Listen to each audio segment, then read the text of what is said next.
The story begins with ships firing at an unusual island. This island is not ordinary because it's inhabited by monsters. These creatures are terrifying, and the people on the island rely on hunters to eliminate them. The hunters are ready to take down these monsters, even when faced with giant red ants that appear before them. These ants are huge and scary, but the hunters prioritize fighting them to protect their commander. Unfortunately, the ants turn out to be incredibly powerful, and they start attacking the hunters mercilessly. The leader, who was their hope, lies injured on the ground. He's on the verge of losing consciousness. Just when things seem bleak, a person named Byung arrives and saves the commander from the ants' attack. Byung uses his healing magic to tend to the commander's wounds. However, the stubborn ants continue to attack, and this time, another hunter named Yoonseok uses his thunder power to knock the ants away. Despite their efforts, many ants are still around them. Yeonho, another hunter, uses his incredible strength to fight them off. The hunters protect Byung, who is trying to heal the injured. As they struggle against the ants, a giant white ant, considered the boss of the ants, appears. It's about to crush Yeonho, but he manages to hold its tentacles. Yoonseok takes advantage of the situation and delivers a massive shock to the ant. Yeonho removes its tentacles and creates an opening in its stomach by throwing them inside. Together, they defeat the giant ant. After catching their breath, they prepare to face more white giant ants that come out of their den. These ants are a formidable force, but the hunters are determined to fight back. Meanwhile, Mr. Choi, the commander, uses his fire magic to battle the ants in the city. He succeeds in eliminating many of them, but there's still a large army to contend with. He signals his army to follow his lead. The story then takes us back in time, explaining that many years ago, a portal opened in the world, leading to the appearance of monsters. Conventional weapons proved ineffective against these monsters. Only those with special weapons and fighting techniques, known as hunters, could stand a chance. These hunters are classified based on their abilities, with S rank being the highest and E rank the lowest. Fast forward 3 years, and we see Kim and Park meeting at a hunter spot. They're happy to see each other after a long time. Kim had thought Park had quit hunting, but Park's priority is to earn money, especially with his wife being pregnant. Jinwoo arrives, and it's evident that he's a high-rank hunter based on the respect he receives from those around him. However, Kim clarifies that Jinwoo is the weakest among them, and there's no hope of his promotion. Park teases him, and Kim urges Park to be discreet because they don't want to hurt Jinwoo's feelings. Unfortunately, Jinwoo overhears and acknowledges that he's the weakest among them. Jinwoo encounters Jui, a healer, and greets her warmly. However, she's not in a welcoming mood, likely due to his facial scars. She reprimands him for not taking a healer on their team more seriously. Jinwoo explains that their team, belonging to high-ranking hunters, doesn't need a healer. He knows his abilities and low rank, so he doesn't have any complaints. Despite this, Jui continues to blame him for not taking his life as a hunter seriously, and he apologizes for his mistake. Just then, a man named Mr. Song introduced himself as a team leader, and everyone welcomed him because his rank was higher than theirs. After that, they continued to move toward the portal. Park, who was passing by Jinwoo, advised him to stick with their group to stay alive. As he moved ahead, Jinwoo looked at his weapon, which was not powerful. Instead, it was just an ordinary weapon because he didn't have enough money to buy a high-ranked one. Ignoring his weapon's limitations, he stepped forward towards the portal as he knew that his never-ending war awaited him. On the other hand, the president informed his secretary about the government's demand to prevent further dungeon breaks. They were also demanding precious supplies from the dungeon. Their request wasn't unreasonable because these gems and stones could be used to create unique weapons. The president, known as Go, showed his secretary a crystal derived from a slain magic beast, highlighting its rarity. Meanwhile, Jinwoo looked at the gem in his hand and felt pleased, even though he hadn't killed a high-ranked monster. He had managed to defeat an E-rank monster. However, another monster suddenly attacked him, bringing him out of his imaginary world. Ready to fight back, Jinwoo realized that his dagger didn't support him and had broken. The demon attacked him and started cutting his stomach. Before the demon could succeed, another hunter approached and knocked it down. Later, this hunter moved forward to kill other monsters. Jui, scared as she watched Jinwoo's injuries, moved forward to heal him, confident that she could cure him. Meanwhile, Jinwoo shifted his attention to the hunters with remarkable power, feeling like nothing more than trash before them. Aside from this, President Go explained that with dungeon gems, they could create weapons capable of killing mighty creatures. Additionally, mana crystals were found in dungeons, and weapons could be created from them. However, compared to gem weapons, these mana crystal weapons were not as valuable. Still, they were in great demand, and the government wanted to research them to create lethal weapons. After they killed the last monster, they were satisfied, but not entirely because they still hadn't acquired the precious gems and stones they needed to make more money. Just then, one of the hunters discovered a tunnel, indicating the presence of another dungeon inside. This was a rare occurrence. Leader Song prepared to inform headquarters before taking further steps, but some hunters who could see money in front of their eyes preferred to enter the tunnel. Even Park decided to join them because his wife was pregnant, and they needed a significant amount of money. None of them had any idea about what they were going to face next, but they were confident about the challenges that lay ahead. Song, who wasn't content with their decision, suggested a vote. The vote resulted in a tie because some hunters wanted to enter while others wanted to leave. Everyone had cast their vote except Jinwoo. Song asked Jinwoo to participate, and before refusing, he thought about his mother, who was hospitalized and in need of money for her treatment.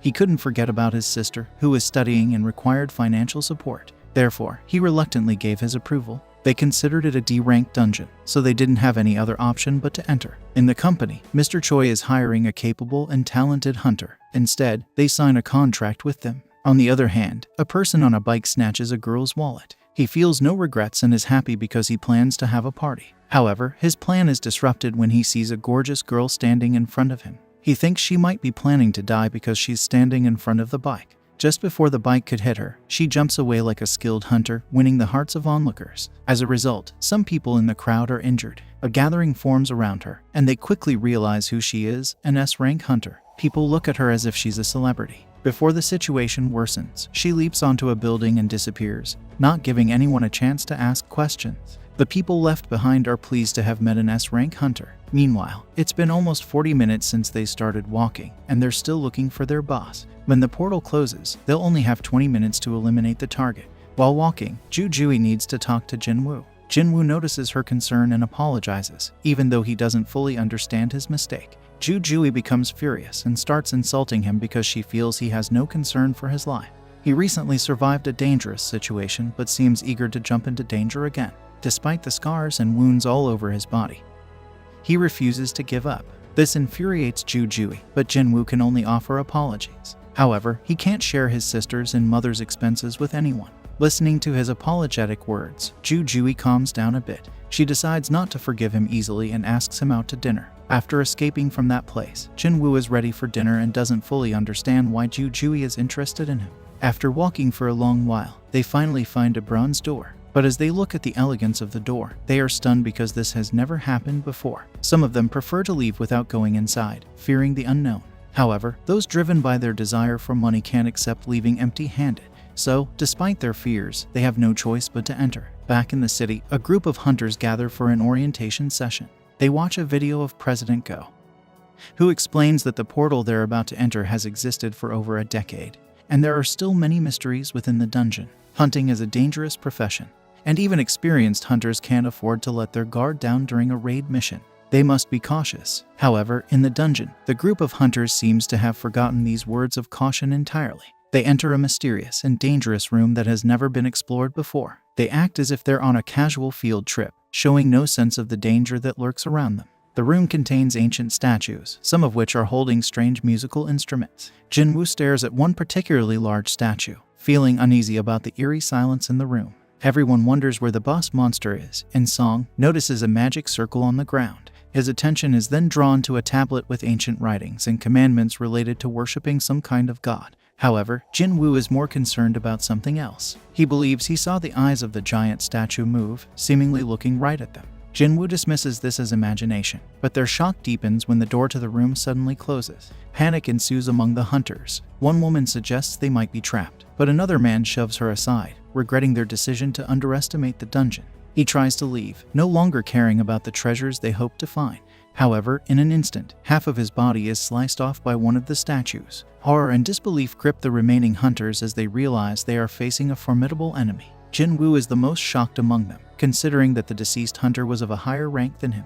He knows he stands no chance against the statues, and the situation makes no sense to him. This dungeon is only supposed to be a D rank, but the statues are anything but ordinary. As chaos unfolds, Jinwoo has a terrifying realization. If one statue can move, then perhaps the others can too. He locks eyes with the giant statue, which seems to return his gaze. His mind races as he contemplates the dire situation they are in. Reflecting on Jinwoo's history, it becomes clear that he has faced numerous life and death situations before. From being separated from his team in his first mission to suffering injuries and hospitalization and encounters with magic beasts, every dungeon expedition is a perilous endeavor for him. Unlike other hunters who acquire gems and invest in better weapons, Jinwoo has only a modest knife and tattered clothes. He endures constant ridicule, relying on keen observation to find ways to survive. Back in the present, Jinwoo's instincts warn him of the impending danger posed by the giant statue. However, his warning comes too late, as the giant statue releases a powerful beam from its eyes, causing massive destruction. Panic and disbelief grip the team as they realize the direness of their situation. Ju trembles with fear, and Jinwoo is left shocked, knowing that they are trapped with no way out, and their lives are in grave danger. After witnessing the powerful attack, the group debates whether to flee, fearing further attacks. Song advises everyone to stay still to avoid provoking another assault. He commends Jinwoo, acknowledging that they all would have been in grave danger if not for Jinwoo's alertness. Jinwoo, noticing Song's missing arm, attends to him. Song downplays his injury, requesting Jinwoo's help to stop the bleeding. He had hoped to ask Ju, a B-rank healer, but she struggles under pressure, which limits her to easier raids. Song notes that while he has experienced B-rank dungeons, the creature they encountered could be O or even S-rank. Song then recites the Kartanen Temple's commandments, which include revering God, praising him, and proving faith. Those who fail to obey these laws will not survive in this place. Jinwoo wonders if the massive statue they saw represents the god mentioned in the commandments. The narrative then shifts to explain that 10 years ago, gates connecting their world to an alternate dimension appeared, leading to supernatural occurrences worldwide. These events gave rise to individuals with special powers, known as hunters, responsible for battling the creatures inside dungeons. A hunter's power, once awakened, remains constant. However, some gates hide monsters that evoke a fear beyond the ordinary. We then see that Jinwoo's sister, Jinna, is at school when one of her friends arrives late. The friend curiously asks if Jinna's brother is a hunter. Jinna confirms, mentioning he's an E-rank and often gets injured, recently coming home covered in bandages. She inquires why her friend is interested, and the friend nonchalantly suggests she could do better than Jinna's brother. Meanwhile, back in the dungeon, Song acknowledges the overwhelming power of the creature they face. He suggests they regroup and find an escape. Another person trapped in the dungeon, not wanting to die after just securing a contract with a major guild, believes he can escape by running at full speed, confident in his swiftness. However, as he attempts to flee, the statue instantly incinerates him. Song realizes they are at the mercy of this powerful entity, and Jinwoo ponders why it hasn't killed them all yet. Recalling the commandments, Jinwoo asks Song to repeat the first one. Song replies that it's to revere God. Jinwoo theorizes that the dungeon operates under its own set of rules. He tries standing up, causing the statue's eyes to glow ominously. Quickly sitting back down, the statue returns to its normal state. Jinwoo then instructs everyone to bow their heads to the statue.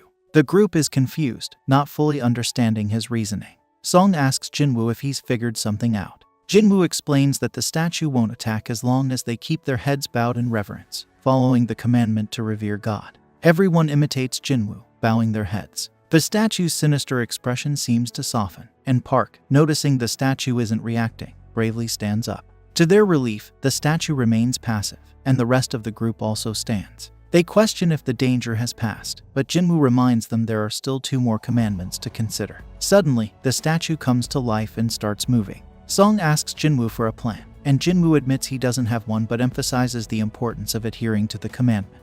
The second commandment, to praise God, becomes their focus, but they are unsure how to do it. A hunter, knowledgeable in ethnology, volunteers to try praising the statue using traditional extollments. Unfortunately, his prayers don't affect the statue, which brutally crushes him. The horrifying sight causes the others to scatter in fear. Park, desperate to survive for his family's sake, approaches another statue, hoping for safety. Tragically, this statue swiftly cuts him in half, leaving the group in shock and dismay. While running alongside Juhi, Jinwoo ponders how they can fulfill the commandment to praise the statue. He knows he can't leave Juhi behind and desperately searches for a clue. Meanwhile, the statues continue their deadly rampage, claiming more hunters' lives. Observing closely, Jinwoo notices a key difference. Some statues wield weapons, while others hold musical instruments.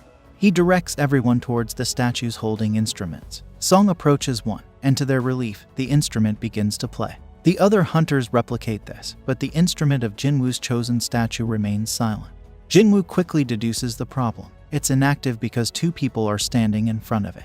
He decides to leave Juhi there and move to another instrument statue, even as the giant statue chases him. The colossal statue attempts to crush Jinwoo, but he agilely dodges the attack. However, he inadvertently lands near a weapon-bearing statue and narrowly escapes its assault, sustaining some injuries. Despite his wounds, Jinwoo crawls towards a different instrument statue.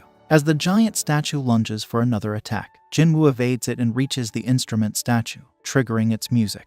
The giant statue halts its aggression and returns to its throne. Jinwoo understands that playing the instruments is the way to praise the entity, as required by the commandment.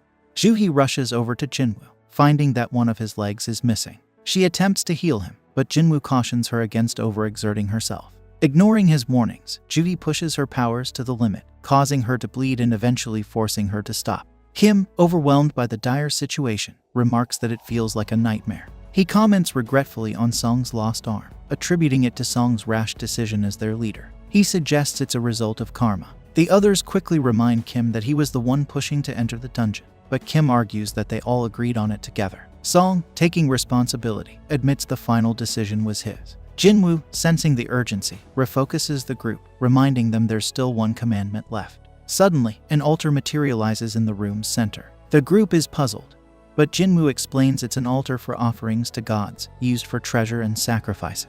He connects this to the third commandment, the need to prove their faith. Kim suggests a sacrifice is necessary, and, pointing his sword at Song, implies Song should take responsibility for his actions. Song, accepting his fate, approaches the altar, ready to sacrifice himself. Jinwoo internally debates this, believing the situation isn't solely Song's fault since they had voted on their action. As Song nears the altar, a flame ignites beside it, causing confusion among the group. Song looks to Jinwoo, unsure if further action is needed. Jinwoo, deep in thought, requests 2 hunters to escort him to the altar for a closer examination. The group is concerned about potential attacks, but Jinwoo reassures them. Approaching the altar, 3 more flames appear. Song asks Jinwoo if he has figured anything out, but Jinwoo admits he hasn't.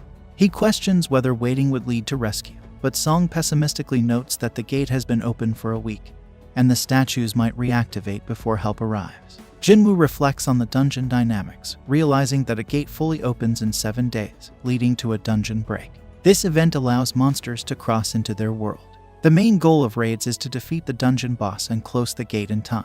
Failure to do so in their current predicament would mean the monstrous entity could invade their world. In the hospital, Jia is visiting her mother, who is unconscious in her bed. Jia chats away happily to her unresponsive mother, sharing stories about her day. Meanwhile, in a mysterious dungeon, Jinwoo gathers everyone around an altar. He suspects that for each person present, a flame will light up, possibly leading to something happening. As everyone gathers close, individual flames light up, and then blue flames appear, signaling the opening of the room's door. The once still statues begin to ominously move towards the altar, causing confusion among the group. Jinwoo, having observed the pattern, instructs everyone to keep their eyes fixed on the statues, explaining that they only move when not being watched. The group follows Jinwoo's instruction, halting the statues. However, fear overcomes one of the hunters, who runs out of the gate. This causes one of the flames to extinguish, slightly closing the gate. This development leads the group to question their situation. Jinwoo notices the blue flames gradually fading over time. He deduces that the dungeon might be a trap, using danger to create false hope and test their faith. When another hunter leaves, Jinwoo warns the remaining group about potential blind spots and reassures them that as long as they keep watching the statues, they'll be safe.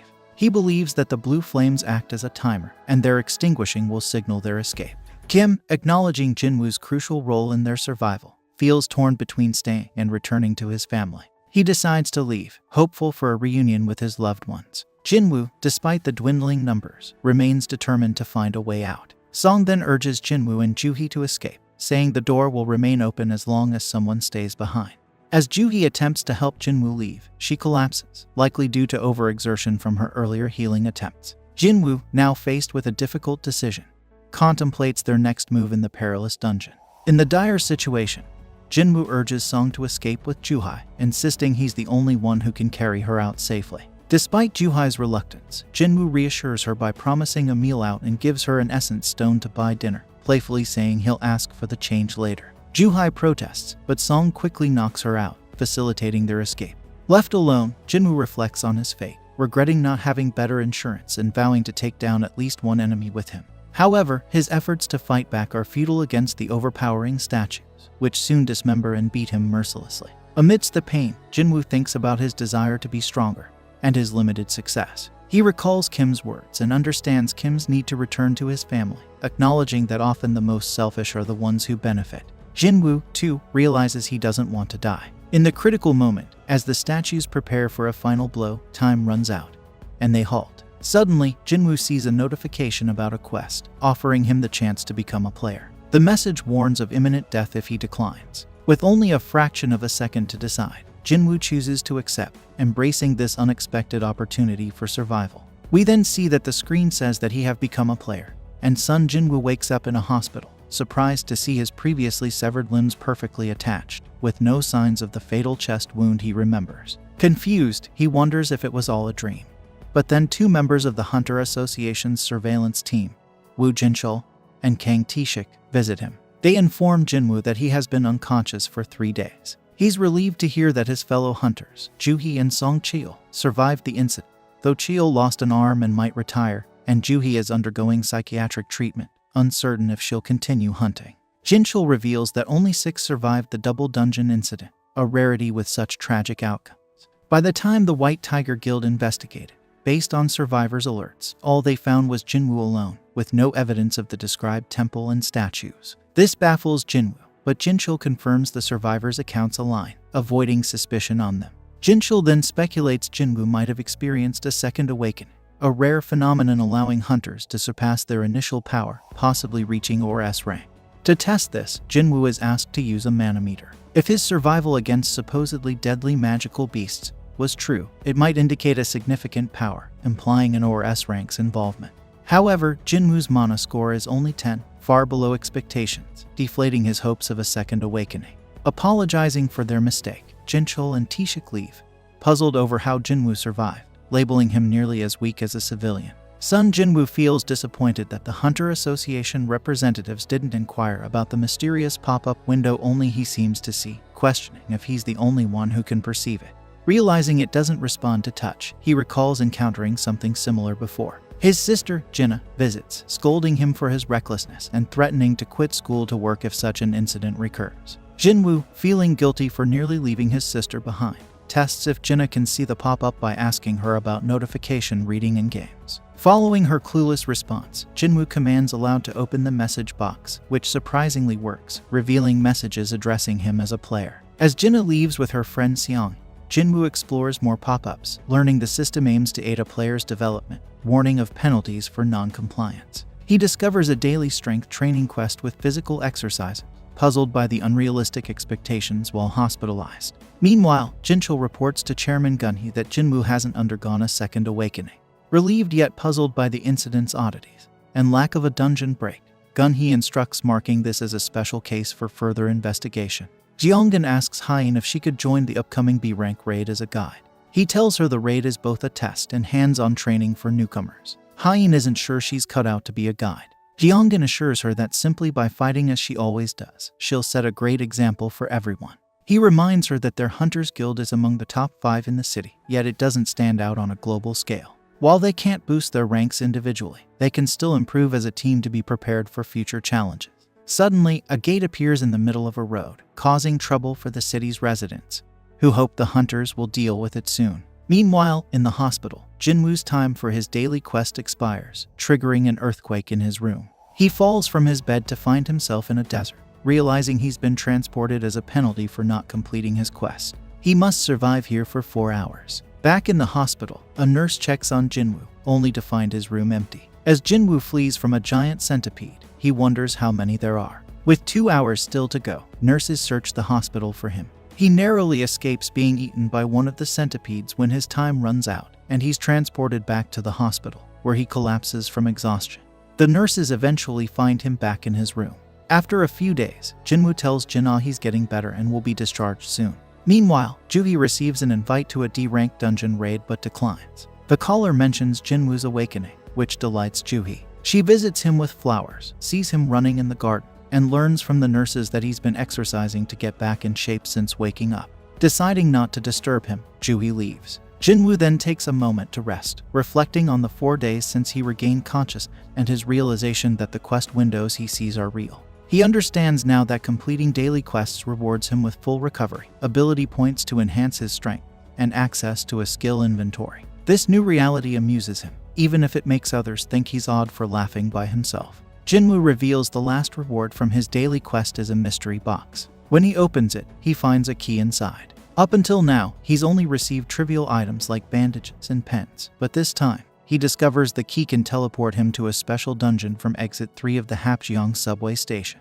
Curious, Jinwoo wonders about this instance dungeon and guesses it's an opportunity for him to get stronger. Meanwhile, a news report talks about the gates that have appeared in various cities, warning of possible traffic jams in those areas. The story then shifts to Jinwoo visiting his ill mother, recalling that her illness began 4 years ago when she suddenly fell into a coma. The doctors diagnosed her with eternal sleep disease, a condition that emerged alongside the gates, affecting 1 in tens of thousands. They suggested it might be linked to mana exposure, with life support being the only aid modern medicine could offer. This situation led Jinwoo to take up work at a construction site until he awakened as a hunter. Excited by his new abilities, he shared with his sister their newfound hope for affording their mother's medical expenses.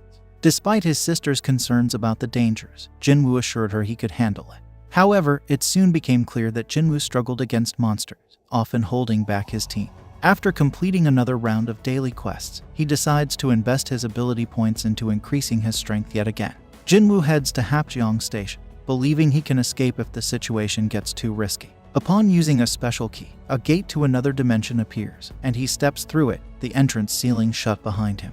Inside, he realizes he's in an instance dungeon, distinct from the normal ones he's familiar with, where the only escape options are defeating the dungeon boss or using a teleportation stone. Worried about his ability to confront a dungeon boss given his past difficulties with even low-level monsters, Jinwoo has no choice but to proceed. Inside the dungeon, he encounters 3 goblins. Initially, he can only dodge their attacks, but frustration fuels his determination, allowing him to defeat them one by one, boosting his confidence. However, his triumph is short-lived as a steel fang lichen attacks, easily breaking his blade. The lichen's strength overwhelms Jinwoo, leaving him paralyzed with fear and unable to move, a stark reminder of his vulnerabilities without a healer by his side. As the lichen launches another attack, Jinwoo faces the harsh reality of his situation. As the wolf-like creature, the lichen, charges at Jinwoo, he quickly uses his newfound agility to dodge its attacks. He notices that his body feels lighter than usual, and despite the fear, he decides not to give up this second chance at life. In a daring move, Jinwoo rushes towards the lichen, landing a powerful punch that sends it flying. Surprisingly, steam rises from the impact, making Jinwoo realize that he has gained strength. However, he acknowledges that the lichen is still much stronger than him. When the lichen charges again, Jinwoo attempts to counter with punches, but they prove ineffective. Forced to dodge, he understands that defeating the lichen will require some help. Lacking a party, Jinwoo decides to use his resources wisely. He runs, but the lichen claws at his shin, prompting him to create distance. Faced with the realization that he can't keep dodging forever, he wishes for a magical weapon.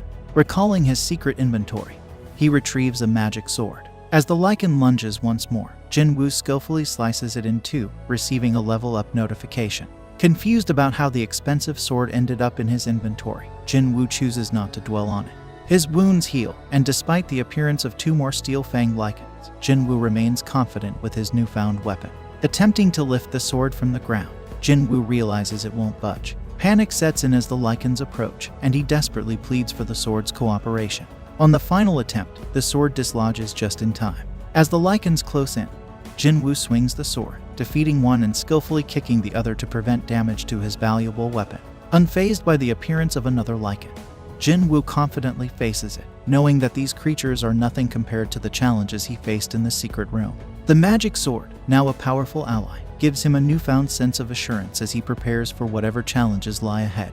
Jinwoo faces the lichen, but it quickly turns and runs away. Deciding to take a break, he leans against the wall and realizes he's now at level 2 after engaging in actual combat, unlike the daily quests that never caused him to level up. His wounds heal, and he notices that all his stats have increased by 1 point, making a total of 5 points, which is more than what he gained from daily quests. Curious about how much stronger he can get with each stat increase, he speculates that the higher his basic ability in a stat, the more points he can earn. Despite the newfound strength, he remains grounded, not wanting to get carried away by defeating only 5 small monsters. Eager to collect rewards, Jinwoo checks for magic gems on the lichens, but instead, he receives a wolf fang as an item. Wondering about the in-game economy, he attempts to buy something from the shop screen, only to find out that new players cannot make purchases. Opting to sell the fang, he receives 20 gold coins, though he ponders on their real-world value in an E-rank dungeon. Facing the challenge of finding the dungeon boss or the teleportation stone, Jin Woo acknowledges his uncertainty about defeating the boss alone but believes in his chances as he continues to level up. Suddenly, he notices an entire pack of lichens emerging from the shadows. Unfazed, Jin Woo charges at them in defiance. Engaging in a battle with the lichens, he slashes and slices through their attacks. Even when surrounded, he remains fearless, hoping the lichens provide a worthy challenge and don't die too easily. As he battles, memories of his past flash before his eye, and a smile crosses his face. Relishing the fight, he levels up during the battle, ultimately defeating the entire pack and earning the title of Wolf Assassin. Jin Woo, exhausted and sweating, takes a moment to catch his breath after a challenging battle in the dungeon. He notices that his sword is nearly broken and reflects on the expendable nature of his weapons. Examining his inventory, he finds items obtained from the battle and those remaining from his previous adventures. Surprisingly, he discovers the teleportation stone, a valuable item, and contemplates leaving the dungeon. However, the desire to become stronger pulls him back, and he wonders if the dungeon will disappear like a time-limited event if he exits. Feeling toyed with by an unknown force, he stores the teleportation stone in his inventory and resolves to go deeper into the dungeon. Meanwhile, Juhai receives a call from the Hunter Association requesting her assistance in a nearby dungeon that has experienced a break. Despite apologizing for her earlier actions, she agrees to help due to the shortage of healers. As Jin Woo progresses deeper, he faces new creatures, defeating them and leveling up in the process. He takes note of the color of their names, indicating their relative strength. Initially facing a red named lichen, he now encounters white named ones, showcasing his growing power. Reaching a flight of stairs, Jin Woo hesitates, realizing he can't defeat the monster waiting at the end. Examining his stats, he notices his level hasn't increased recently, and his sword is on the verge of breaking. Despite the challenges, he descends the stairs and finds the environment has changed. The peaceful train station ambience is replaced by a rushing sound, and a powerful monster, a water snake, appears. Jin Woo recognizes that they are at the same level. Attempting to engage the snake with his sword, he realizes it's ineffective against the snake's scales. The snake attacks swiftly, forcing Jin Woo to dodge and strategize. Despite his efforts, the snake knocks him into the water, presenting a new challenge. Jin Woo manages to escape the water, but the relentless snake continues its assault. The battle intensifies as the snake's attacks become faster and more aggressive. As Jin Woo struggles to fend off the snake, he faces a moment of vulnerability. The snake smacks him with its tail, sending him flying. Jin Woo, feeling powerless against the formidable opponent, recalls the words of Gunhee, who encouraged him to work hard and change the perception that labeled him the weakest hunter. In a desperate attempt, Jin Woo grabs his broken sword, questioning how much stronger he must become to overcome constant challenges and ridicule. The snake relentlessly attacks, pinning him against the wall and crushing him, creating a tense and precarious situation. Jin Woo felt the weight of a hurtful nickname, the weakest hunter. Being weak in a world where strength is valued made people look down on him, even if he was smart. Realizing that overwhelming power often overcomes the weak, Jin Woo decided he didn't want to be considered gentle anymore. He wanted strength. That's why he entered the dungeon. With determination, Jin Woo faced a monstrous water snake in battle.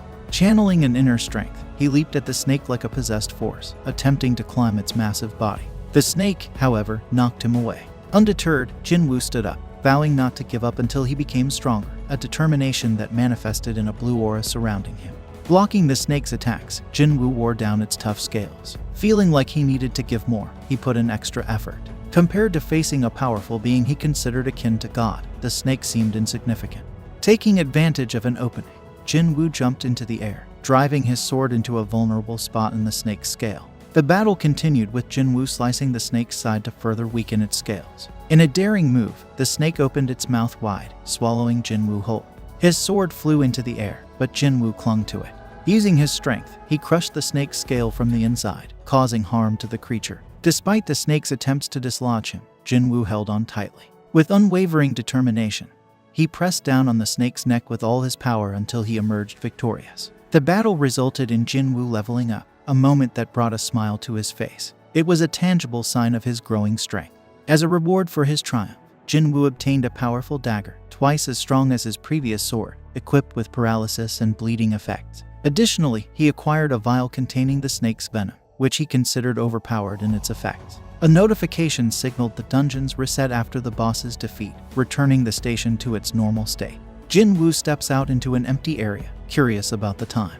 A soldier approaches, asking why he's there and if he missed the announcement. Seeing Jin Woo's sword, the soldier recognizes him as a hunter and apologizes, offering to take him to the dungeon break site. The soldier explains the dungeon break situation, mentioning that most monsters have been defeated, except for a giant magic beast, the dungeon boss. Despite the distance, Jin Woo can sense the boss's magical aura. The massive magic golem is engaged in battle with hunters, while the police keep citizens behind barricades. Upon reaching the site, Jin Woo observes the lack of teamwork among the present hunters. Most are low-ranked, and the battles only prolonged due to a higher-ranked tank. Looking at the healers, he notes 2 in D rank and 1 in B rank. The B rank healer, Juhee, is not helping as she's dazed and still shaken from her encounter with God. Attempting a healing circle, she loses concentration, breaking the circle. Jin Woo empathizes with Juhee but is no longer scared, considering they face a D rank monster, lower than the one he recently defeated. Ready to act, he rolls up his sleeves, preparing to jump into action. The hunters struggle, hoping for a higher-ranked comrade. Knowing he can defeat the monster by breaking its defense, Jin Woo decides to strike with his most powerful hit. Throwing his sword with tremendous force, he shatters the golem's defense. The hunters capitalize on the opportunity, successfully defeating the golem. The tank questions how they suddenly succeeded after their previous ineffective attacks. Curious about Jin Woo's involvement, the tank asks the soldier who brought him, but Jin Woo has disappeared. Terrified by Jin Woo's power, the tank wonders if he is a high-ranked hunter. Jin Woo appears much stronger, though he didn't expect to break the monster's defense with just 1 hit, suspecting the golem's vitality was already low before his strike. The hospital nurses chat about Jin Woo's fit body and cuteness while he does his morning workout. They're surprised by how buff he's become compared to when he first arrived. One nurse accidentally walks in on him shirtless, and Jin Woo quickly apologizes. She notices his muscles and wonders if he always had such a good physique. After snapping back to reality, the nurse informs Jin Woo that it's his discharge day. Checking if he's comfortable, Jin Woo assures her of his full recovery. She instructs him to complete discharge procedures at the counter when ready. He thanks her for the care and starts to leave the room. Just then, the girl shows him her phone and asks if she can have his phone number. Jin Woo believes that she wants to send his test results, which are due later today, and gives her his phone number, saying that he has no problem if she's okay with it. Meanwhile, a TV show features Yuno, one of the SSS-Rank hunters, discussing his life outside missions. He emphasizes the importance of daily training, explaining his background as a former firefighter. Jinna, watching the news, realizes she's late for school and hurries out, exchanging well wishes with Jin Woo. Jin Woo is patting his stomach, and Jinna notices his toned abs showing through his shirt. She asks if he's been exercising, and he replies with just a little. Jinna observes the height difference between them and wonders if his increased height is a result of his training.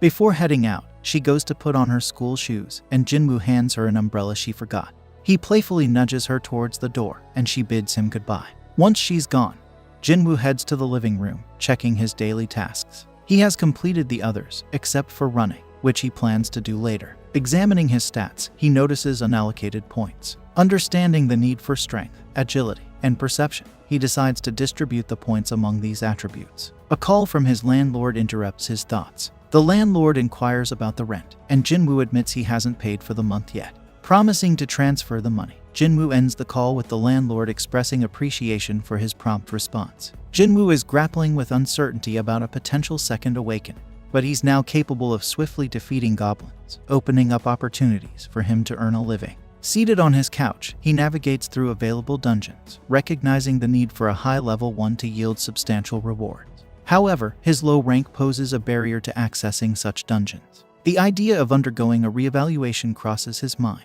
envisioning a higher rank that would thrust him into the spotlight. With increased attention, the potential for earning more money emerges. Yet, Jin Woo is aware that individuals with a second awakening are rare, and hunters whose stats increase with level are practically non-existent. Cognizant of the intrusive nature of media scrutiny, he decides to abandon the notion of seeking higher recognition.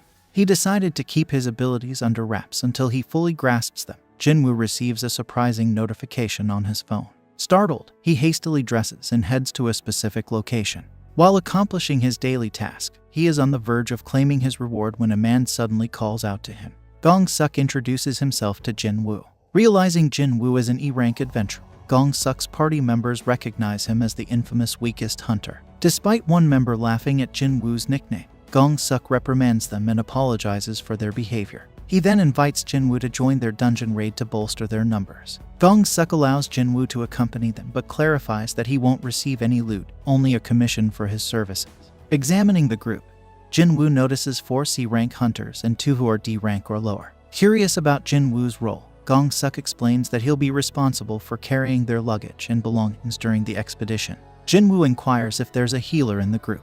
The man explains that private teams like theirs find it challenging to recruit healers, but manage without one. Despite Jinwoo's concern, the man hands him the contract, which states the party won't be responsible for any injuries he sustains. Jinwoo signs it, and another hunter named Jinho introduces himself as a D-rank member brought in to fill their numbers. Impressed by Jinho's equipment, Jinwoo assumes he's from a wealthy family. They equip their gear and head out. Jinho asks if the bags are too heavy, but Jinwoo assures him they're fine. They reach the gate, and despite its immense size, they doubt it's a C-rank gate.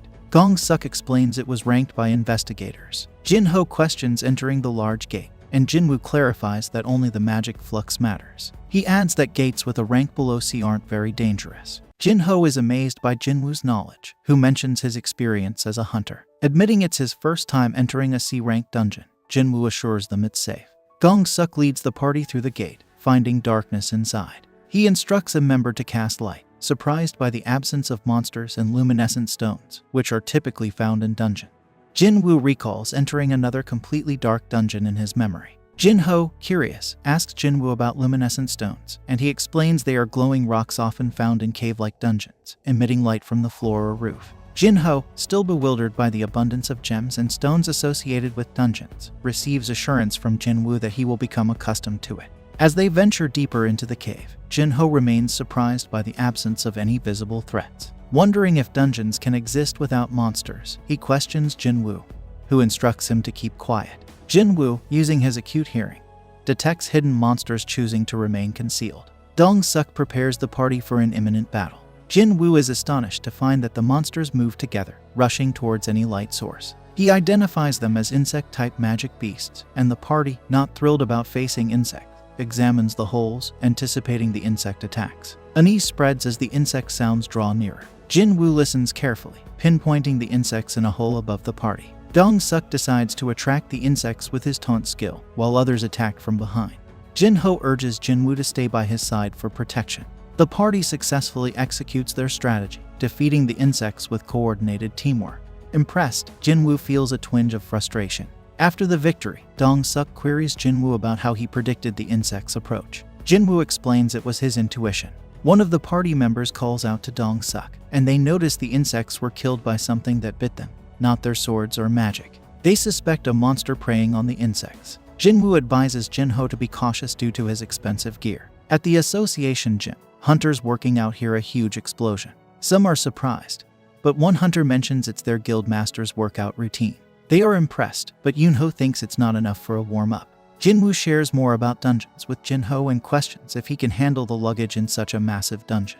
Jinwoo insists he's fine earning without fighting, but he's suspicious of the too-good-to-be-true deal. He remains uneasy about the lack of a healer in the group and the need to fabricate monsters. Discovering more half-dead insects increases their suspicion, thinking the dungeon boss is nearby. About to move forward, Dong-suk asks his party member to light up the cave. They proceed, cutting through cobwebs, anticipating the boss room. They find numerous mana crystals, sparking dreams of newfound wealth among the group. Everyone fantasizes about what they'll do with their potential fortune.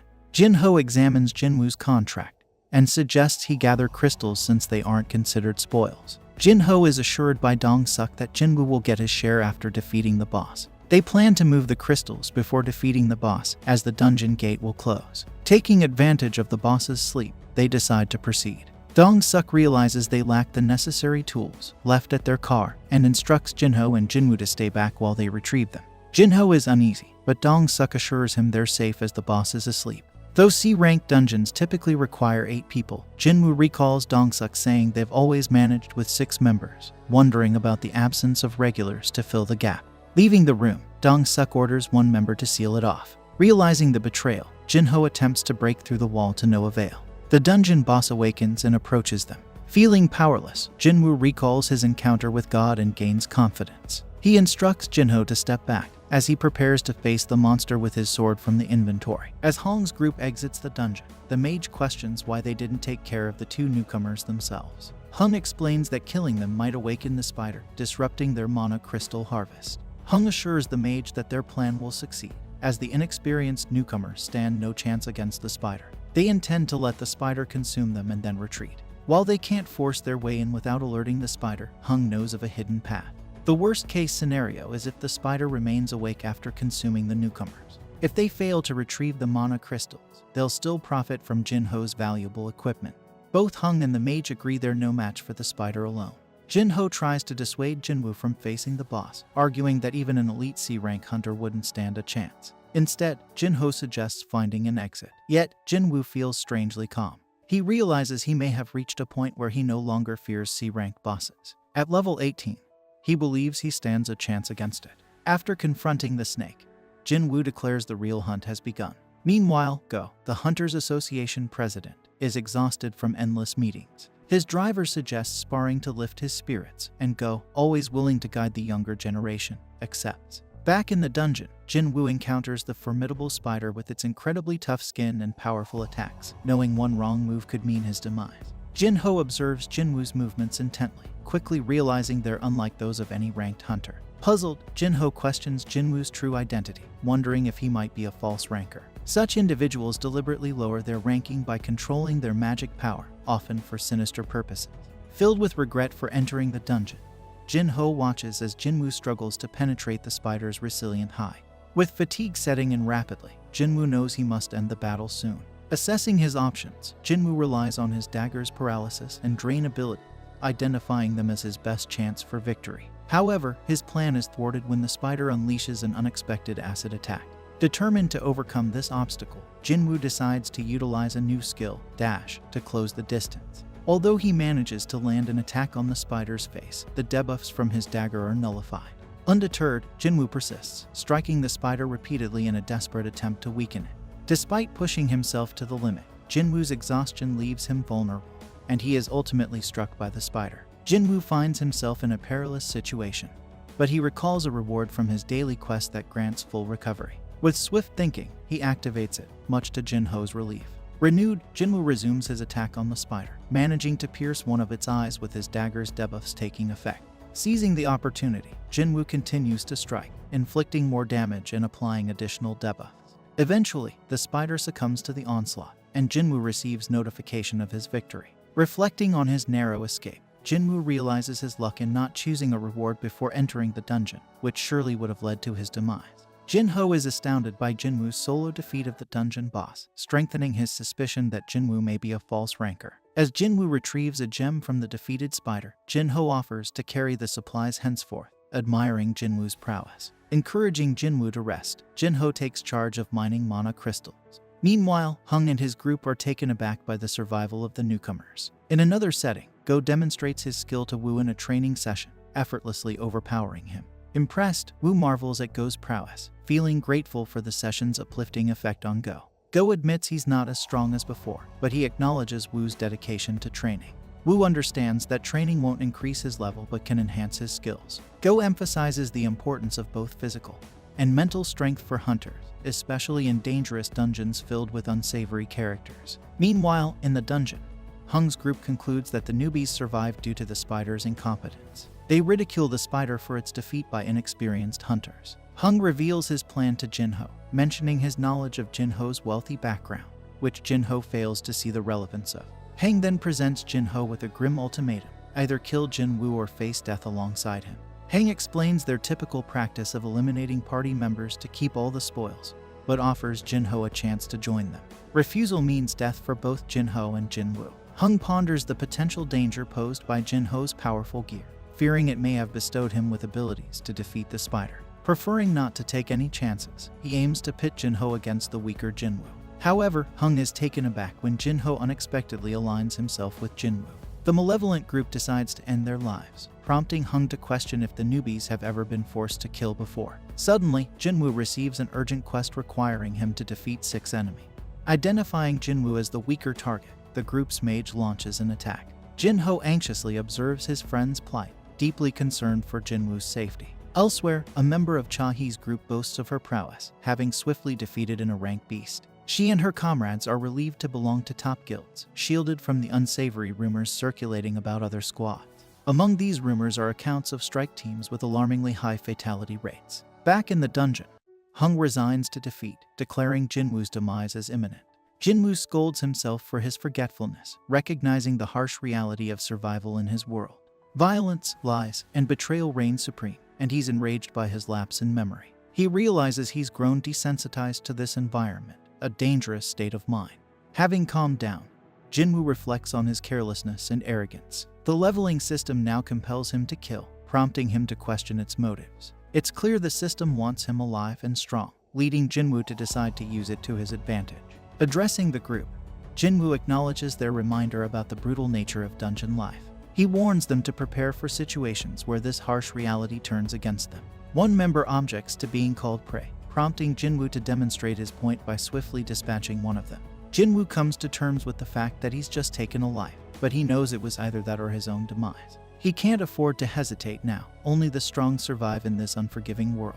The group, shaken from witnessing an E-rank defeat one of their D ranks, launches an attack on Jinwoo. However, their efforts are futile as Jinwoo swiftly turns the table, eliminating them one by one. His debuffs prove effective, claiming the lives of two more adversaries. The archer falls victim to his relentless assault, followed shortly by the mage. With just one opponent remaining, Jinwoo's newfound strength leaves Jinho astonished. Hong realizes Jinwoo had been concealing his true power, but warns him of the difference between them and other C ranks. Undeterred, Hong fortifies his defense, confident in his ability to withstand Jinwoo's attacks with his steel-like body. As Hong initiates his assault, Jinwoo surprises him with his remarkable speed, catching him off guard. Jinwoo calmly recognizes Hong's strength, but delivers some unsettling news. With a swift and decisive move, Jinwoo overwhelms him, revealing his continuous growth. Hong realizes Jinwoo's true prowess and offers to double his payment. However, Jinwoo, recalling Hong's attempts on his life, dismisses his plea for mercy. Despite Hong's threats, Jinwoo reminds him of the dungeon's code of silence. In a final act, Hong attempts to intimidate Jinwoo, but Jinwoo swiftly puts an end to his life. With the dungeon boss defeated, Jinwoo's mission is accomplished, but the dungeon begins to collapse around them. Emerging as the sole survivors, they report their victory, raising suspicion due to their low ranks. However, attention shifts to Jinho's remarkable gear, diverting focus from Jinwoo's achievement. Jinwoo, astonished by his unexpected reward, discovers a new skill imbued with murderous intent. This skill instills fear and weakens adversaries. The naive official attributes Jinho's survival to his gear, assuming Jinwoo, ranked E, merely concealed himself. Jinho commends Jinwoo, but as rain begins to fall, he senses unease. Jinwoo, however, remains composed, grateful for ensuring his sister's comfort with an umbrella. Chief Wu gets a report about 6 hunters who died in a dungeon ranked C. He notices that the survivors are ranked D and E, which usually means they ran away from the dungeon, a common thing. However, his assistant tells him they didn't run away. Instead, they defeated the dungeon boss and got out. The assistant mentions that Jinho, one of the survivors, has fancy gear, which probably helped them succeed. Chief Wu tells his assistant to check things out further if he thinks something's not right. He also remembers Jinwoo as the second survivor and recalls him being the only one to survive in a similar situation before. The assistant adds that one of the survivors who died in the dungeon was Dongsuk, which worries Chief Wu because Dongsuk's brother also died in the dungeon. Meanwhile, Jinwoo comes home, surprising his sister with souvenirs, and she asks if something good happened. He says he's not sure if it was good, but he managed to save money for their mom's expenses and their needs. Jinha finds it odd since Jinwoo is usually careful with money. During dinner, Jinha asks about his last adventure, assuming his friends must be tough since he returned unhurt. This reminds him of Gongsuk and his team, leaving him speechless. Jinha asks Jinwoo if they beat the enemy, but Jinwoo's lost in thought, cracking open a beer. He reminisces about easily defeating Gongsuk and his crew despite their strength gap. Back then, he didn't hesitate or hate them. He wonders if he's become braver with power. His beer drips, unnoticed. Feeling sorry, Jinwoo realizes his foes were human, not beasts. Jinha snaps him back, worried he's sick. He fibs, saying he's thinking about store changes. Jinha warns him not to worry her, and to focus on the future. To protect his family, he vows to act differently if ambushed again. A warning about a harmful substance pops up, auto-detoxified. Jinwoo's done eating, leaving leftovers for Jinha, teasing her about overeating. In his room, Jinwoo takes a sip of beer, but but the system detoxifies it instantly, realizing he can't get drunk. Suddenly, he receives rewards from a side quest, granting him health and longevity. These rewards stem from the double dungeon, explaining his body's ability to clear toxins automatically. Many events have unfolded since then, and Jinwoo hadn't had time to check his rewards, leaving him uncertain about many things. Falling asleep, he's awakened by a knock on his door. Jinha informs him someone named Jinho is calling for him. Seeing the beer can, Jinha warns him about alcohol's toxicity, but he reassures her. Leaving his room, Jinwoo meets Jinho in a cafe. Jinho apologizes for the sudden call, expressing gratitude for Jinwoo saving his life. Jinwoo thanks him for the magic gem and keeping the gong suck incident under wraps. Jinho understands it was self-defense. When Jinwoo asks why he called, Jinho reveals plans to assemble an attack team, but Jinwoo declines immediately, uninterested in mingling with wealthy individuals. Despite Jinho's efforts to persuade him, Jinwoo refuses, suspecting Jinho wants to become a guild master. Jinho pleads with Jinwoo to listen, and Jinwoo agrees to hear him out. Jinho reveals his goal of obtaining a guild master's license, requiring participation in 20 raids. He explains that their recent mission was his first step. Although confident in passing the written exam, he doubts his combat skills. Jinwoo learns Jinho's motive stems from his family's construction company, aiming to establish a guild as his father desires. Understanding Dungeon's valuable resources, Jinwoo realizes the company's intent to utilize these spoils for everyday items. Jinho reveals plans to hire an S-Rank hunter as guild master, with his brother as the assistant.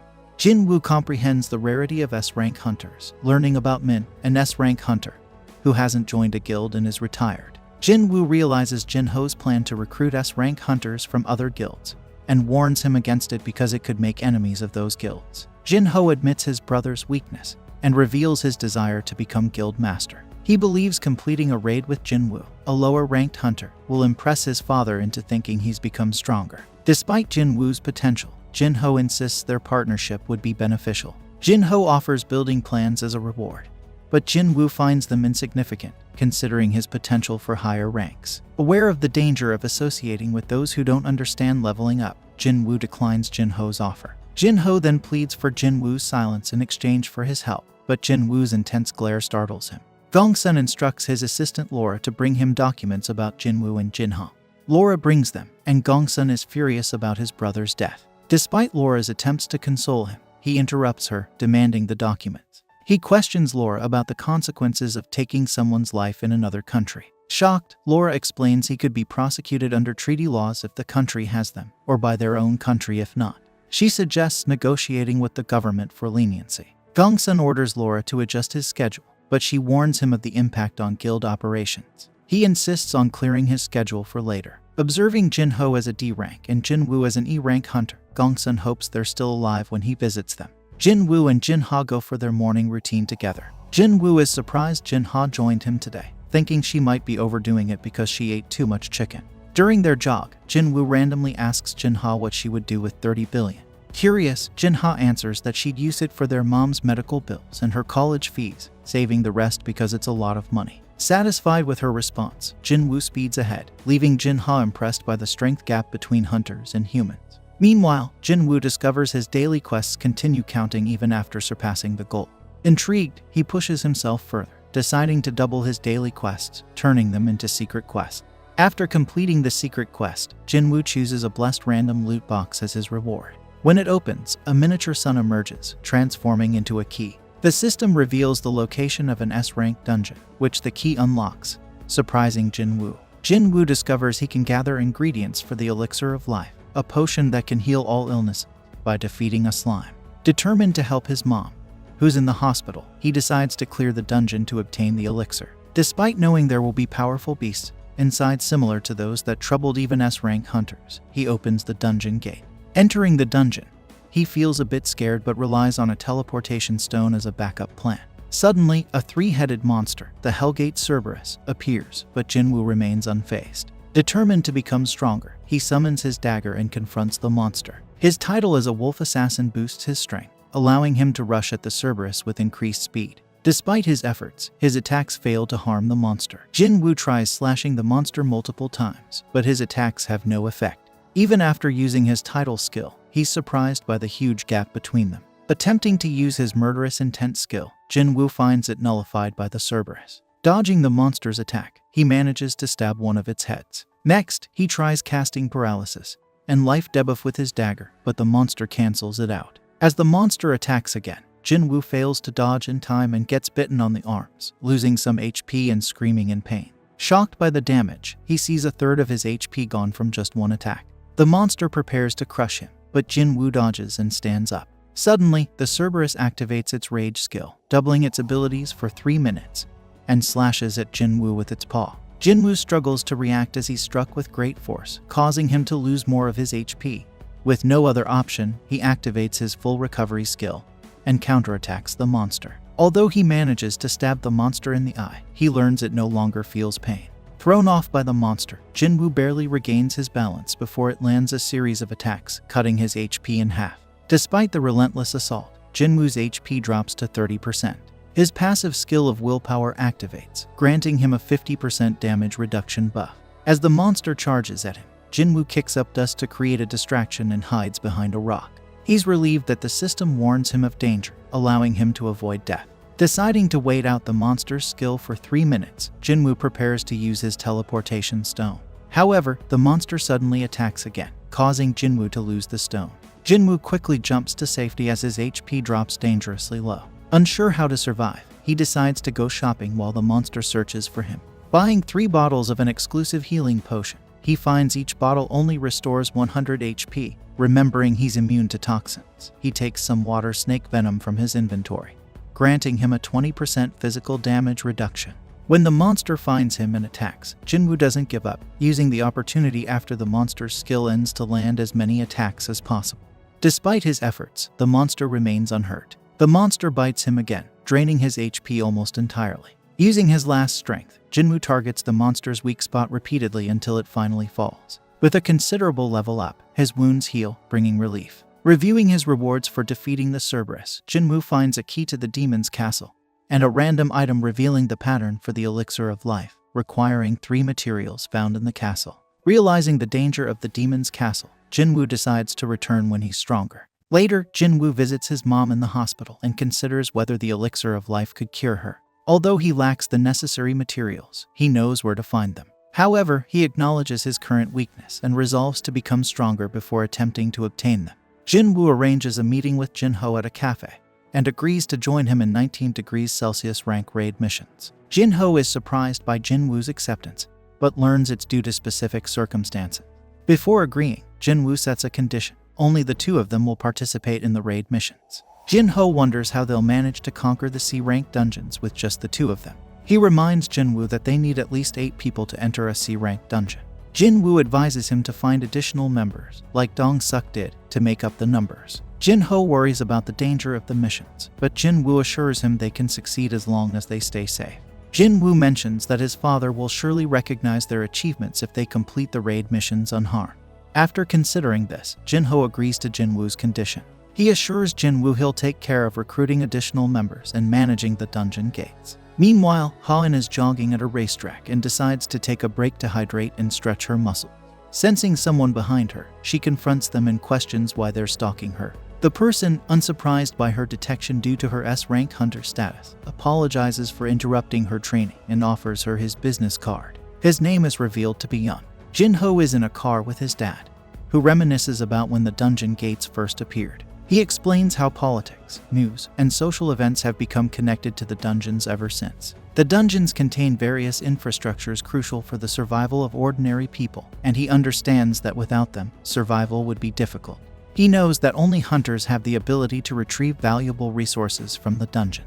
These hunters are overseen by a government agency called the Hunter Association, responsible for classifying, registering, and managing them. The association also assigns manpower to dungeons and handles dungeon breaks. He acknowledges that the government agency can only operate with the support of the guild, which controls the main resources related to hunters. The 5 major guilds in the country, Hunters Guild, White Tiger Guild, Famed Guild, Fane Guild, and Night Guild, have monopolized these resources. He expresses his concern to Jinho, stating that they can't just stand by while these resources essential to ordinary people fall into the wrong hands. He believes that those who have contributed to the nation's development should be responsible for managing these resources. He explains to Jinho that this is why they must establish a guild. Jinho agrees with his father's plan, He and his brother jointly manage a guild that recruits S-rank hunters, which is quite risky. He doubts whether he can handle running a guild by himself at this point.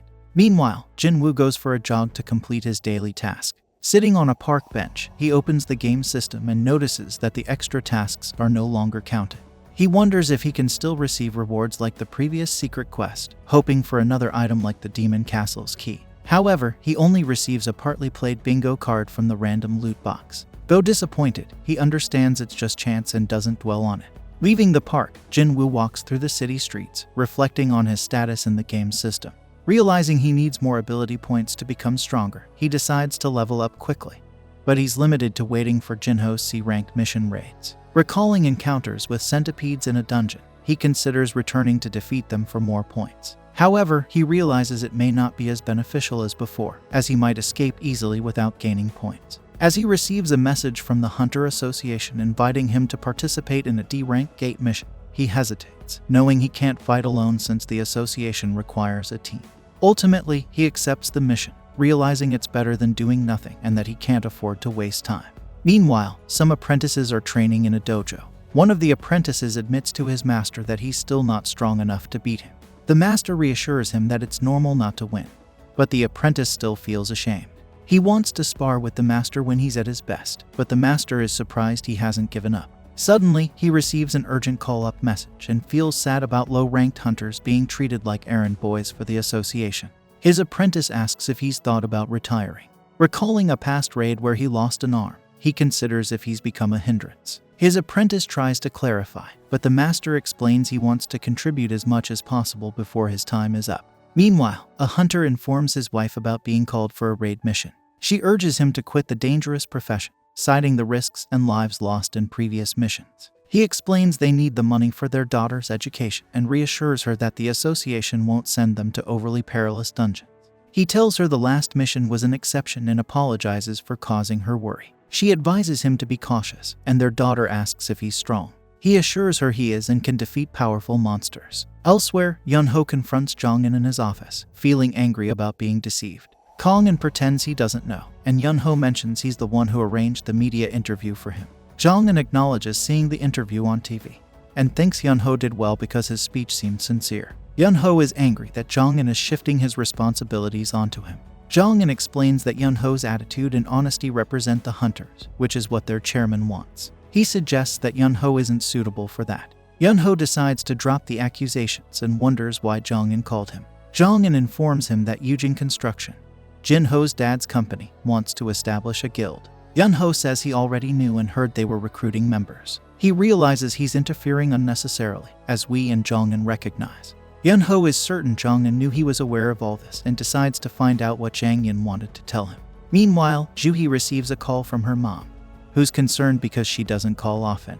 Her mom asks about her work as a hunter, expressing doubt about her strength as a B-rank hunter. Feeling timid, Juhi's mom suggests she come home to help with household chores, believing she's a burden to other hunters. Juhi becomes angry and tells her mom to stop making decisions for her, asserting that she will make her own choices. She ends the call feeling frustrated that her mother thinks she's a burden to other hunters. Despite recalling her past uselessness in raids, she decides to give it another try and leaves her room. However, she receives a message from the Hunter Association asking her to join a D-rank gate raid. Meanwhile, Ha-in walks through the Hunter Association building and encounters Yunho, who ignores her. She enters Jongin's office and informs him that she was approached by a scout from Yujin Construction, offering her the role of guild master in their new guild. Handing Jongin the business card, she explains the situation. Jongin realizes she turned down the offer and feels relieved. Ha-in mentions seeing Yunho earlier and wonders about their conversation. Yunho sits alone in a room with a glass of scotch, reflecting on his conversation with Jongin about Jeju Island. He wonders why Jongin brought up the island, recalling that it was sealed off after a failed raid, and updates about it were given annually. He understands that people are trying to forget about the island and its significance. Yunho understood why people wanted to forget about the island, but Jongin couldn't forget.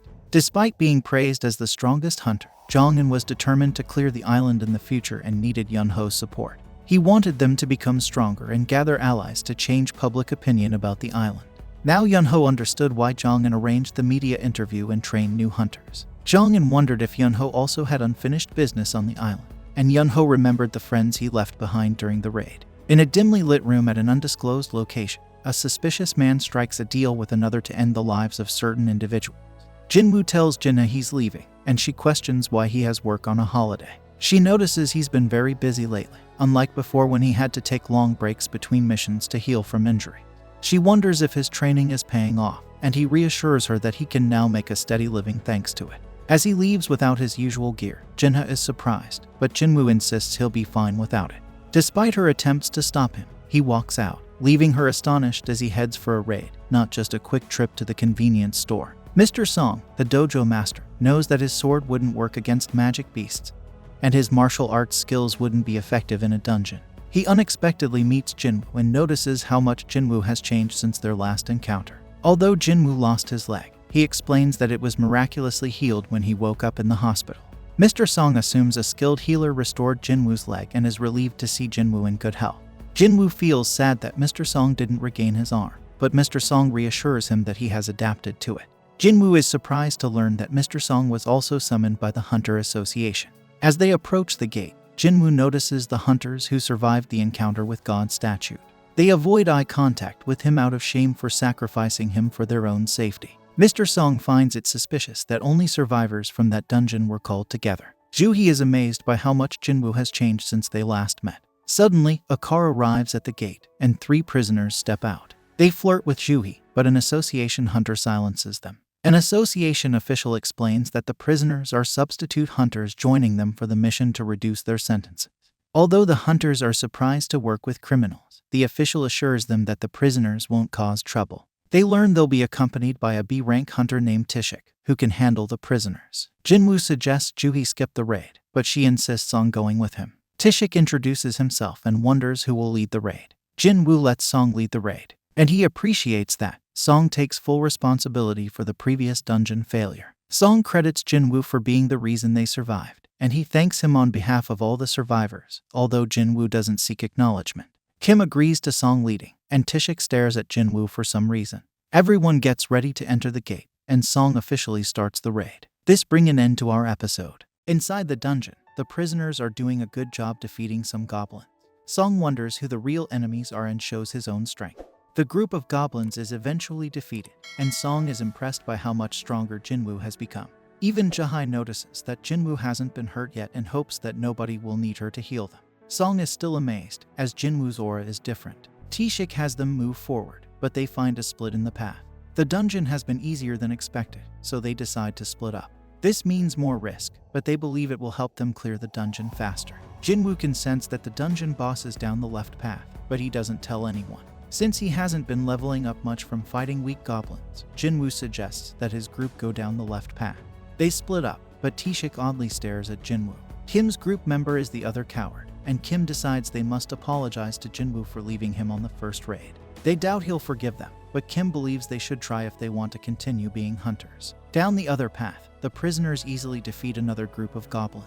Tishik strangely asks if they will be able to do the same against humans, and they point out that it wouldn't make a difference. Looking into the past, Tishik was told about a man whose daughter was assaulted by 3 men.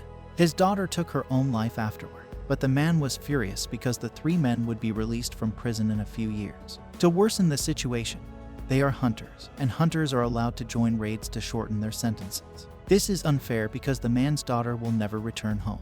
The man offered Tishik 3 million yuan to eliminate the 3 prisoners. Tishik is completely mad as he now tells the prisoners what he will say to the inspectors when he leaves the dungeon without them. He will claim that the prisoners were killed by a group of 100 goblins. Kim continues down his path, but is shocked to find that it connects to Tishik's path, where he discovers Tishik massacring the prisoners. Tishik tells the prisoner that he was instructed to make them suffer, but he is interrupted by Kim. The ruthless Tishik kills the last prisoner, and decides he needs to change his plans as he heads towards Kim. Jinwoo remembers how Tishik saw him at the hospital and hopes he doesn't remember him. Suddenly, they hear screaming and rush to find the dead prisoners. Kang has also been killed, and Jinwoo is shocked to see Kim badly hurt. Juhee heals him, but Song can tell this wasn't the work of a magical creature. The weapon used was too sharp, and the attacker avoided finishing Kim off several times. Kim has given up hope, but Jinwoo reminds him he has a family. Jinwoo insists he stay alive, or else he can't blame him anymore. Kim apologizes to Jinwoo with his last breath and passes away. Then Tishik tries to attack Juhee, but Jinwoo stops him. T-Shik is impressed by Jinwoo's speed, and Song realizes T-Shik is responsible for the massacre. Song is shocked since T-Shik is part of the Hunters Association, but T-Shik just wants to share his plan. Instead of blaming the goblins, T-Shik will claim the prisoners killed the other hunters. He'll then say they tried to kill him, but failed, which is why he was the only survivor. Jinwoo tries to hold Song back, as he doesn't think he can take on T-Shik. Song decides to fight him anyway, but he knows T-Shik has a higher rank. Jahai boosts his strength, and Song tries to use his sword skills against T-Shik. T-Shik saw through his plan, and now Song Kai is in danger. Just then, Jinwoo finally steps in to stop the fight. T-Shik demands to know who he is, so Jinwoo explains he's just a low-ranked hunter. T-Shik doesn't believe him, as he would need incredible speed to stop the attack he used on Song Kai. T-Shik can tell Jinwoo is hiding his power, and thinks he had a second awakening. The others are shocked, and T-Shik now remembers Jinwoo from the hospital. The Mana reader only showed a power level of 10 at the time, so T-Shik thinks the second awakening must have happened afterward. This doesn't make sense, though, as it doesn't explain why Jinwoo survived the double dungeon. T-Shik decides it doesn't matter and prepares to eliminate Jinwoo. Jinwoo wants to know what happened just now, so T-Shik explains he was carrying out justice by killing the prisoners. Jinwoo doesn't care about them but wants to know why T-Shik killed Kim and Kijun. Jinwoo notices that T-Shik could have finished things quickly, but he didn't. Instead, T-Shik seemed to have tortured and played with them. Looking back to when T-Shik spoke with the father, T-Shik explains that he has received big offers to join the biggest guilds. However, he chooses to work for peanuts in the Hunters Association. He chose this path because he finds it more enjoyable to kill people than beasts. A fight breaks out between T-Shik and Jinwoo, and the two spectators are amazed by their incredible speed. T-Shik can see they have similar builds, but he believes he has more experience fighting higher-ranked opponents. T-Shik uses this experience to control the fight, but he's shocked when Jinwoo asks him to be less bloodthirsty. It's too late, though, as Jinwoo's system notices. The system informs Jinwoo, just like last time, that there are people present who want to kill him. Jinwoo is given a quest to eliminate his opponents once again. Jinwoo is surrounded by a dark power, but T-Shik is confused since he thinks he should have the advantage. Jinwoo instantly attacks, and T-Shik is shocked when he realizes he's been poisoned. They continue fighting, but T-Shik has something special to show him too, and he disappears. He reveals it's the stealth skill, which hides sight, sound, and smell. Only a few hunters can get this skill, and no one knows he has it. T-Shik manages to injure Jinwoo, and he tells the others to wait for their turn. T-Shik is sure Jinwoo won't be able to do much with an injured leg, but he's shocked when Jinwoo instantly heals himself. T-Shik is shocked because he's never encountered a combat hunter who can also use healing magic. Jinwoo's unpredictability makes him very dangerous. Jinwoo has changed significantly, explaining that he's lost another one of his emotions, and now he doesn't even need to get angry to eliminate someone like T-Shik. T-Shik realizes Jinwoo has taken human lives before, which shocks him. He thinks Jinwoo must have made tough decisions quickly, which explains why he's changed so much. T-Shik moves into attack again, but he's surprised when Jinwoo can track him just by sensing his bloodlust. T-Shik still has a trick up his sleeve, but everything stops when Jinwoo activates his murderous intent skill. T-Shik is surrounded by darkness, and he's stunned when Jinwoo's blade pierces his chest. As T-Shik's life fades, he points out that he and Jinwoo are similar, both killing machines. He admits he's dying because he's weaker than Jinwoo. T-Shik still wants to know what Jinwoo is. He's never heard of someone with assassin skills, healing, and debuffs like Jinwoo. Jinwoo doesn't reveal anything, but T-Shik points out that Jinwoo was able to defeat him, so his low rank is irrelevant. Jinwoo decides to share something, explaining that he gets stronger with every fight. T-Shik can see that Jinwoo will keep growing stronger, but he has a warning for him. If he keeps chasing more power, that same power might take control of him. Jinwoo completes his quest and receives some rewards. Jinwoo notices that the stronger he becomes, the more he feels like something inside him is breaking. His friends thank him for saving them, but Jinwoo tells them to leave the dungeon. They're shocked to hear Jinwoo plans to clear the dungeon alone, but they realize he's strong enough to do it. Outside, Woo is surprised to hear T-Shik was secretly killing. He sees the only survivors from T-Shik's mission, and he's surprised to see Jinwoo among them. He apologizes for what happened and wants to know who defeated T-Shik. Jinwoo realizes he can't keep his secret anymore, which means he'll have to break his deal with you. Just before he confesses, Song lies and says he defeated T-Shik. Song is only a C rank, so he explains he only won because of a healer's help. Woo is skeptical, as T-Shik was a top B rank hunter, but he accepts Song's answer. Then Jinwoo reminds himself not to get overconfident. He couldn't tell before, but Woo isn't a rank hunter. He senses Woo's immense power now and knows he wouldn't stand a chance against him in a fight at his current strength. Song understands Jinwoo has a good reason for keeping a secret, so he tells Jinwoo it's payback for what happened in the double dungeon. That night, everything is settled, and Jahai wonders if Jinwoo remembers the stone she gave him. Strolling along the path, Jinwoo and Jahai chatted about Jinwoo's amazing changes. While Jinwoo had grown a lot, Jahai felt she stayed the same, knowing her timid nature didn't fit the bold life of a hunter. Despite this, she chose easier missions, leading her to meet Jinwoo. In their meetings, Jahai often helped Jinwoo when he got hurt. Even with his accidents, Jinwoo's determined eyes stuck with Jahai. Returning Jinwoo's crystal, Jahai revealed her plan to retire and go back home. They promised to meet again if destiny allowed. Looking back, doubts surrounded Jinwoo's skills, especially from a guy named Wu. Wu couldn't believe Jinwoo, an E-rank hunter, could beat the tough B-rank Kong. Although Jinwoo hadn't shown any special powers, Wu warned him anyway. Trouble brewed as news came of Dongsu, a hunter seeking revenge for his fallen brother. Dongsu targeted Jinwoo and Yu as the only survivors of his brother's incident. With Dongsu's S-rank status, Jinwoo and Yu faced real danger. Dongsu might not care about the truth and could be angry just because Jinwoo survived while his brother didn't. Sadly, the law can't help much against powerful S-rank hunters who can bring either good or bad things. One of these dangerous hunters is after Jinwoo, so Wu suggests he should leave the country with his family. But Jinwoo decides he needs to become stronger to survive. When Jinwoo meets Yu, he's confused by their strike team. Jinwoo looks for skilled hunters struggling to make a living. He hires a high schooler who gets discouraged when Jinwoo realizes she's inexperienced. But Jinwoo tells them to wait outside while he and Yu handle everything.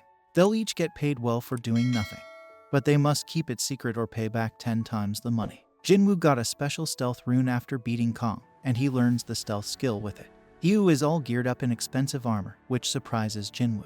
Jinwoo thinks it's crazy to wear such costly armor, and insists Yu takes it off. He lets Yu keep the helmet though, and they both go through the portal. Other hunters think they're crazy for going into a C-rank dungeon alone, but Jinwoo and Yu don't mind since they've already signed the contract. Jinwoo's sister wonders where her friend, Song is, who turns out to be the high schooler on Jinwoo's team. The hunters talk about how a full team would take 2 hours for the raid, so when they see Yu coming out of the portal, they assume they've given up. They're shocked when they realize the gate is closing behind them, meaning they've cleared the dungeon. Jinwoo urges them to hurry as he wants to go to another portal. Their goal is to complete 3 raids in one day, which surprises the other hunters because they didn't even expect to finish one. In another raid, Jinwoo defeats goblins while Yu mines. Jinwoo levels up after defeating the goblins. The next raid is also successful, and Jinwoo levels up even more. Days go by, and they keep clearing dungeons alone. They face stronger monsters, but Yu notices Jinwoo is getting stronger too. Jinwoo's stealth skill is proving really handy, and his dash skill gets stronger too. He gains a couple more skills and finds them powerful when he uses them against a wolf. But he realizes he doesn't have enough mana to use them for long, so he takes a potion to fix this. He decides he'll focus on improving his intellect ability from now on. He decides not to go back to the demon castle yet because he thinks he's only somewhere between a B rank and an A rank hunter. Then the system tells him he's reached the level for a job change quest. Meanwhile, another guild's manager named On hears about a strike team led by the rich kid Yu, offering double the usual rate for C-rank gates. On remembers Jinwoo from the double dungeon incident, and feels something interesting is happening. Jinwoo and Yu come out of another portal victorious. Jinwoo wonders if Songyi has an eye problem, but she says it's nothing. Meanwhile, On's assistant is shocked when On thinks Jinwoo has reawakened. Jinwoo survived 3 big disasters with high casualties each time, which suggests reawakening. On decides to scout Jinwoo. When On arrives at Jinwoo's portal, he's surprised to see what looks like a picnic. Songyi tells him the area is off limits and points out she's a hunter. She admits being part of the strike team, and On is shocked to learn Jinwoo left the group to enter the dungeon alone. On believes Jinwoo could be a great discovery, but surprisingly Jinwoo leaves. They come out of the gate, and Jinwoo tells Yu he's busy the next day, so they postpone some raids. Troy wakes up from a nightmare and checks some paperwork, realizing it's almost time for the reconnaissance mission on Jeju Island. Jinwoo finishes his day of raiding and introduces himself as the manager of the White Tigers Guild, one of the best in the country, and offers Jinwoo double what Eugene Construction is paying him to join their guild, and is confident an E rank like Jinwoo couldn't refuse. But Jinwoo asks about the value of the White Tiger Guild headquarters. It's worth 50 billion, but Jinwoo reveals the construction company is giving him a 30 billion building. Jinwoo shows proof, but admits he can't offer their 50 billion building. Jinwoo loses interest, but asks how and heard about him. Jinwoo scares and by ensuring he wasn't snooping around and disappears. and realizes Jinwoo used stealth to cut him and is shocked, realizing Jinwoo is a reawakened with stealth ability. Jinwoo warns On not to turn around, asking why he's investigating the gate buyers. On explains it's just him and a subordinate who know about Jinwoo. Jinwoo warns if others start knowing, they'll be his first suspects. On promises to keep it a secret, so Jinwoo reveals himself again. Jinwoo needs to keep buying gates, which causes problems for the guild's recruit training. He agrees to sell them 3 gates, shocking On when he sets the price at 300 million yuan each. On pleads to lower it to 200 million, and Jinwoo agrees. They make the deal for 3 gates, but Jinwoo still has something for On.